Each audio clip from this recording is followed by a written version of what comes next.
terbayang berdiri berapa lama? 50.000 tahun, dan semuanya keadaan laki dan perempuan sebagaimana baru dilahirkan. Bisa enggak Bapak Ibu terbayang? Sekarang mohon maaf, ibu-ibu yang begitu berjilbab, pakaiannya yang rapi dan sopan, Masya Allah, tertib, bersih, make up, cerah mukanya, bisa menarik perhatian. Betul nggak? Bagaimana di hari kiamat? Semuanya di satu tempat, disamakan, laki sama perempuan campur, dan semuanya dalam keadaan sebagaimana baru dilahirkan, tidak berpakaian apa-apa. Ketika Rasul menceritakan kepada Siti Aisyah pun kaget. Ya Rasulullah, laki dan perempuan sama-sama. Kefikiran Siti Aisyah kemana? Malu dilihat oleh orang. Apa kata Rasulullah SAW? Wahai Aisyah, di saat itu kesibukan manusia pandang kepada Allah Subhanahu wa ta'ala, menunggu hisab lebih daripada kefikiran yang lain. Bisa enggak terbayang? Saya yakin tidak bisa terbayang. Mohon maaf, apapun kesibukannya, biarpun dahsyat yang menarik perhatian, tetap ada kesempatan masih cuci mata. Betul enggak?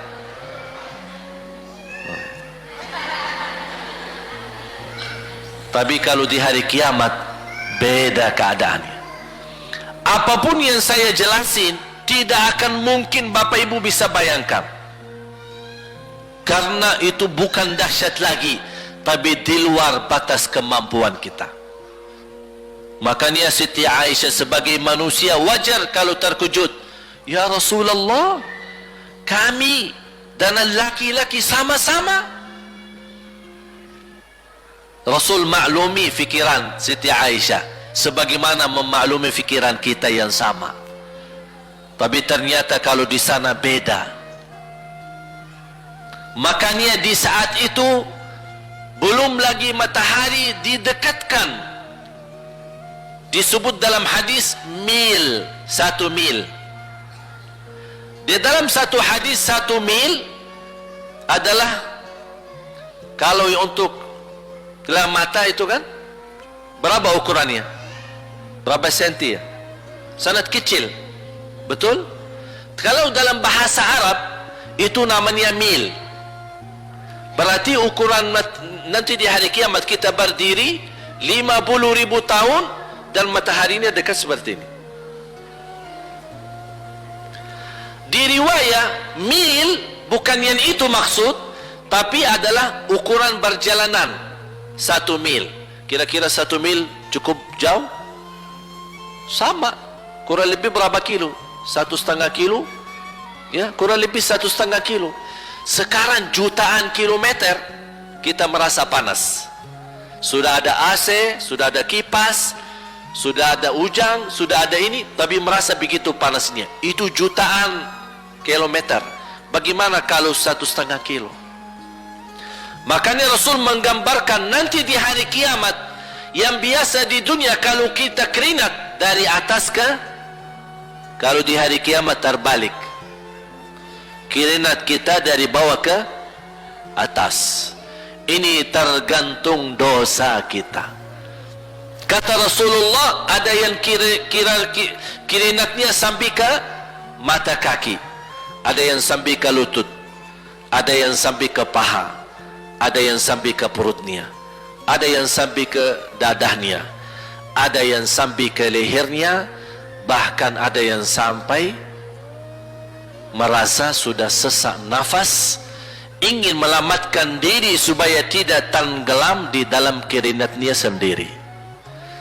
Dalam keadaan itu 50.000 tahun. Di situ manusia sudah merasa gelisah, sudah cukup merasa tersiksa. Semua larinya, penolong siapa yang bisa menolong kita? Kita minta tolong kepada siapa yang bisa menyampaikan hajat kita kepada Allah supaya mulai hisab? Karena sudah kita tidak kuat lagi. Semuanya larinya kepada Nabi. Nabi Adam, Nabi Ibrahim, Nabi Nuh, Nabi Musa, Nabi Isa. Semuanya jawab yang sama. Nafsi, nafsi. Allahumma sallim, sallim. Ya Allah, selamatkan diriku sendiri. Tak ada yang urus anak, istri, suami, keluarga, apalagi manusia lain. Sama keluarganya saja dia lari. Tak ada. Nafsi, nafsi. Diri sendiri, ya Allah selamatkan. Diri sendiri, ya Allah selamatkan. Diri sendiri, ya Allah selamatkan. Nabi Adam jawab begitu. Suruh, barangkali Nabi Nuh bisa bantu kalian. Datang kepada Nabi Nuh. Nafsi, nafsi. Allahumma sallim, sallim. Datang kepada Nabi Musa. Nafsi, nafsi. Allahumma sallim, sallim. Datang ke Nabi Isa. Nafsi, nafsi. Allahumma sallim, sallim. Sampai terakhir Nabi Isa berkata, ada satu saya rasa dan yakin, dialah yang bisa memberi bantuan. Dia tunjukkan, itu dia, namanya Muhammad sallallahu alaihi wasallam. Bayangkan semua manusia ini aja sekarang yang masih hidup berapa miliar, kita tidak bisa dihitung berapa jumlah penduduk bumi. Bayangkan dengan umat terdahulu semua dikumpulkan dan semua menarah satu arah kepada Nabi Muhammad minta tolong. Ya Rasulullah, ya Muhammad, ya Habiballah, tolong syafaatkan. Barangkali dengan bantuanmu, doamu, syafaatmu bisa ini mulai dihisab supaya terselesai siksa yang kita hadapi. Begitu mereka datang, apa jawab Rasulullah SAW? Allahumma sallim, sallim. Ummati, ummati. Ya Allah selamatkan umatku, umatku. Fikirannya umatnya, bukan istrinya, bukan anaknya, bukan orang tuanya, bukan siap, umatnya. Umatnya dia fikirkan. Kemudian dia sujud di hadapan Allah Subhanahu wa ta'ala. Kata Rasulullah, di saat itu aku bersujud, Allah gerakkan lidahku untuk memuji Allah dengan kata-kata pujian yang tidak pernah makhluk pun sebelumnya sebutkan pujian itu. Artinya pujian yang Allah anugerahkan untuk Nabi Muhammad sebelumnya tidak ada satu makhluk pun yang bisa mengucapkan, hanya Nabi Muhammad, dan hanya di saat dia sujud di hadapan Allah di hari kiamat. Allah biarkan beberapa lama, habis itu Allah berkata, ya Muhammad, irfa' ra'sak wasal tu'ta washfa' tushaffa'. Ya Muhammad, angkatlah kepalamu dan silahkan minta apapun, aku berikan. Silahkan beri syafaat kepada siapapun, aku terima syafaatmu. Langsung dia berkata, ya Allah, kasihan manusia, mohon segera dihisab. Baru mulai dihisab, turun kitab-kitab. Ada yang mengambil kitabnya dengan tangan yang kanan, itulah bahagia. Ada yang mengambil kitabnya dengan tangan kiri. Dia berusaha sembunyikan tangan kirinya karena dia malu kalau kitabnya diterima dengan tangan kiri. Dia sembunyikan tangannya yang kiri ke belakang. Larinya buku amalannya ke belakang dan langsung nempel di tangannya. Tak ada yang bisa lari di hari itu. Semua amalan, buku amalannya dibuka oleh Allah, dan akan Allah mulai menhisabkan kita satu persatu. Tidak ada kelompok-kelompok, tidak ada bendera, tidak ada ormas, tidak ada kelompok, tidak ada pimpinan. Masing-masing benderanya kita apa? Buku amal. Dan Allah manggil kita bernama satu-satu. Ibu, sini, datang. Kata Rasulullah sallallahu alaihi wasallam, yuhasibullahu al-abida laisa bainahu wa bainahu turjuman. Allah akan hisab hamba-hambanya satu demi satu, bersatu-bersatu, dan tidak ada penerjemah. Jadi tidak bagi terjemah, translate. Ya Allah, saya tidak mengerti bahasa Arab, saya tidak mengerti bahasa, ya Allah, gimana ini, saya butuh translate atau benacara supaya bisa bantu saya lulus dari hukum. Tidak ada. Yang hakim Allah, keputusannya Allah, yang menentukan Allah, mahkamah yang dikuasai Allah, hamba di hadapan Allah, saksi semua, tangan saksi, mata saksi, lidah saksi, kaki saksi, buku amal saksi, malaikat saksi. Bagaimana kita mau lari? Ditanya oleh Allah, hei hambaku, ingat enggak di malam itu, di tempat itu, kamu berlakukan dosa itu? Seorang hamba yang masih memiliki iman, dia merasa dan ingat, dan dia merasa malu, dia tunduk kepalanya. Kata Allah, malu ya, malu. Tunduk, ya malu ya Allah, malu, malu. Dan subhanallah, tanda rahmat Allah, ketika Allah bertanya dengan kita, tidak ada orang lain yang bisa lihat. Supaya apa? Supaya hisab kita di antara kita sama Allah tidak terbocor kepada orang lain, supaya tidak malu sama orang lain. Allahu Akbar. Habis kita sudah ngaku diri, ya Allah, saya ingat dan saya rasa salah dan saya malu. Apa kata Allah? Waktu itu kamu lakukan dosa itu, aku tutupi, aku tutupi. Tidak ada yang tahu. Kita lakukan dosa ini udah sekian tahun, ada yang tahu nggak? Tidak ada yang tahu, karena kita lakukan di saat sembunyi.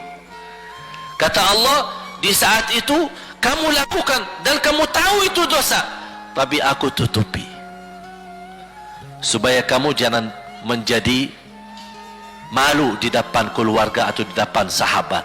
Aku tutupi. Dan aku sekarang sudah menutupi dosamu di dunia, dan sekarang aku hapuskan dan ampuni dosamu di akhirat. Allahu Akbar. Disitulah terasa anugerah ampunan Allah yang maha kuasa. Dan Allah di saat itu mampu menghukum kita. Dan kalau Allah menghukum kita, Allah tidak pernah menzalimi kita. Justru itu keadilan Allah. Tapi Allah tidak memperlakukan keadilannya, justru yang mendahulukan ampunan dan kasih sayangnya. Habis selesai hisab, harus semua tanpa kecuali liwati neraka Jahannam di atas sirat.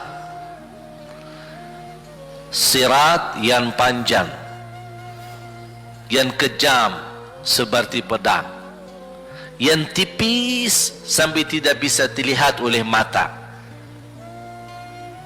Katanya tipisnya seperti, subhanallah, imam bisa jalan di atas rambutnya. Kejam lagi, masuk di atas serat, terus jalan. Di saat itu ada doa yang menyelamatkan kita sampai menuju surga. Nabi Muhammad sallallahu alaihi wasallam dia sudah duluan. Kalau Sayyidina Abu Bakar perjalanan di atas sirat disebutkan 100 tahun. Tapi Sayyidina Abu Bakar satu langkah di atas sirat, langkah kedua di depan pintu surga. Dahsyat. Ini Sayyidina Abu Bakar seperti itu. Bagaimana Rasul? Rasul sudah menunggu di depan. Mulai manusia satu persatu jalan di atas sirat. Dan Rasul di saat itu sibuk berdoa, Allahumma sallim sallim, ya Allah selamatkan umatku, ummati ummati, ummati ummati, sampai mereka terselesai. Sampai di situ saja. Sebelum masuk surga ada berita gembira untuk umatnya Nabi Muhammad sallallahu alaihi wasallam. Tidak boleh ada yang masuk surga harus berjumpa dengan beliau dulu, tatap muka, dan disediain minum yang disebut air Al-Kautsar, dan di situ banyak gelas. Tinggal kita ambil gelas dan minum. Begitu kita mau ambil gelas dan minum, datang Rasul, jangan kamu minum langsung dari tanganku sendiri. Barang siapa yang minum dari tanganku tidak akan haus selama-lamanya. Allahu Akbar. Di situ terasa kemuliaan. Begitu kebahagiaan kita bertemu dengan Nabi Muhammad dan bisa langsung minum dari tangan Nabi Muhammad sallallahu alaihi wasallam. Bukan hanya begitu saja, bahkan Nabi Muhammad memegang tangan kita, mengajak kita masuk. 8 pintu surga. Ada 8 pintu. Rasul bersabda, 1 pintu luasnya seperti antara langit dan bumi. 1 pintu antara langit dan bumi luasnya. Dan kata Rasulullah, di saat itu akan manusia gesa-gesaan untuk masuk surga. Itu tanda apa? Banyak yang akan masuk. Mudah-mudahan kita terhitung dari yang banyak. Begitu ahli surga masuk, kira-kira Rasul berhenti? Ahli surga sudah masuk, sudah aman? Tidak.